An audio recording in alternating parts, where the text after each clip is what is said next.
Welcome to Future Dragon Rocket. I am not Ryan Reynolds. The time has come. Andor Season 2 is here. It's releasing in 3-episode nights. So instead of 12 weeks, we're getting 4 weeks. So there's 12 episodes, 3 episodes every Tuesday night, because it's kind of like one story arc every 3 episodes. But man, I've been waiting for this. Andor is peak Star Wars. Season 1 was amazing. Every episode was amazing. So this is going to be my review of the first 3 episodes of Andor Season 2. Let's get started right away. That opening scene with Cassian stealing a TIE Avenger from them. Awesome scene. Just, eliminating the stormtroopers, blasting his way out after the door recloses, the escape through the canyon with the other TIE fighters. It was amazing. It was really cool seeing like a first-time rebel secretly rebel against her, authority, her employer, the Empire, and being so nervous. We don't really see too much of that, especially in live action. And episode 1 pretty much has everyone from season 1 back right away. Vel and Luthen are at Mon Mothma's daughter's wedding celebration, as well as Take Holma. We do see, what's her name? Miro. Miro is at some sort of secret meeting on a mountaintop, beautiful snowy mountaintop, with Orson Krennic. Orson Krennic was not in season 1. He was in Rogue One, and spoiler alert, you want to fight?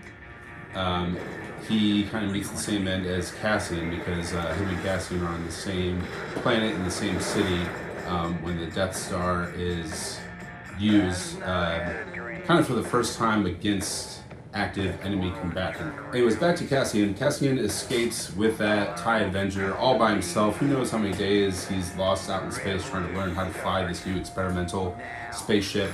But he finally lands on a planet looking for a pilot to connect with named Porco. Porco's not there.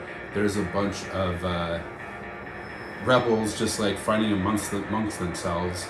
And we don't know it yet, but we come to find out that this is actually Yavin 4, where the original Rebel base is in both A New Hope and Rogue One. Then it moves on to Hoth and Empire Strikes Back. So I was not expecting that, but that flyaway shot once Cassian escaped the battling rebels, that flyaway shot, they didn't confirm it in the show, but you just knew from seeing those shots in Rogue One and A New Hope that was Yavin 4. So that was really cool. I don't think a lot of people caught that at first, but it was really cool to see, the fact that the rebels are there on Yavin 4, even though they're not an organized rebel group yet. First episode right away, they mentioned Gorman and how Gorman has something called Carmite that the Empire wants to use for fuel, and that's basically the reason you're going to see that Gorman massacre on screen in live action, because the Empire is going after the fuel that's beneath the planet's surface. So who knows whether that's going to be in episodes 4, 5, 6, or 7, 8, 9, or 10, 11, 12.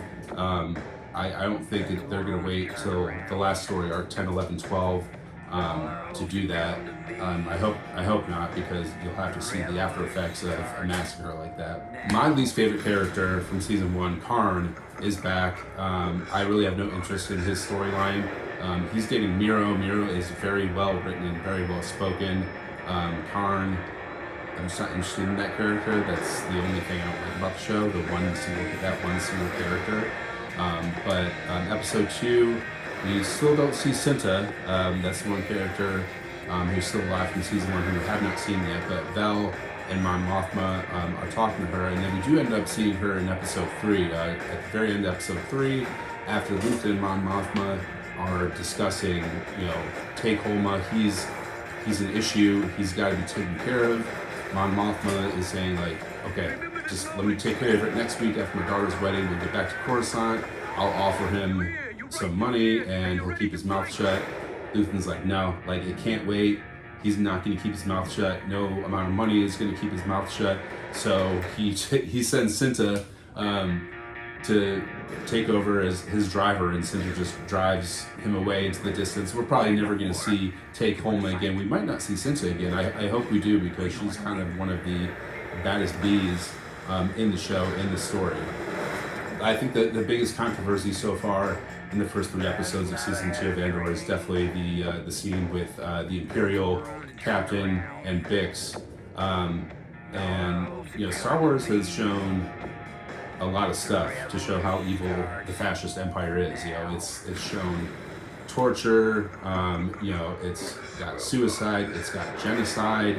Even in the animated stuff, you think a cartoon wouldn't really deal with torture, genocide, suicide, all like these awful things about war, and people are upset that they, vaguely have a rape, and it's not, Bix gets away, she doesn't come close to it, actually happening, but the fact that people are upset and think that they went too far when not just live action Star Wars, but animated Star Wars will feature torture and genocide and suicide. People think that this live action went too far when it was really just a fight scene, it was not even talked about that much.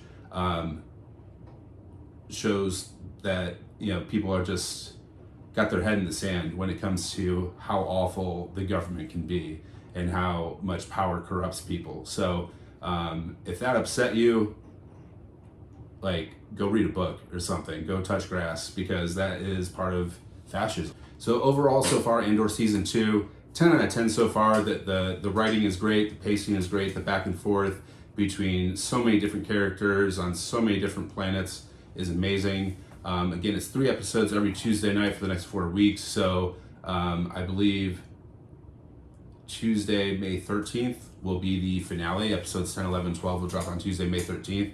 So follow along. I'll be doing a video for every 3 episodes. I won't do a video for each episode. I don't have the time really to do that. But follow me on TikTok for a lot more Andor and Star Wars content.